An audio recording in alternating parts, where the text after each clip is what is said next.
Bro, by the way unacheki. Unaona mimi masaa ya usiku. By the way sikuangi huko. Mimi ikifika saa 3, saa 4. Ikifika na auto to dot 00. Na 00? Hiyo 00 ndio masaa yangu ya kulala. Lakini kuna kitu inanishangazanga. Nashindwa ni nightmares juu ama ni kanisa. Nasikianga usiku pa kwa neighbor. So unaona hiyo pa. Nashindwa ni nini hiyo? Unasikia pa kwa neighbor. Exactly. Na shida inaweza kuwa nini? Sasa ndio nashindwa. Sasa nataka unielezee hiyo shida ni gani? Unasikiaga tu pa.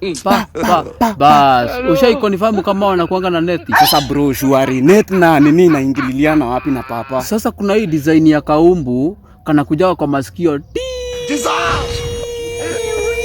Titi na nasikia. Unaanza ukasirapu hivi. Pa. Umeget. Alafu nimeshikanisha. Sasa fanya hesabu multiply kaumbu kamoja na umbu mingi.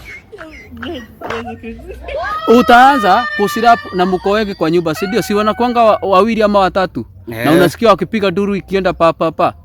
So wanaanza kaumbu kamoja pa. Kengine pa. Kengine si ndio hiyo pa. Ni hiyo. Inakuanga hiyo. Enyewe unajua enyewe maisha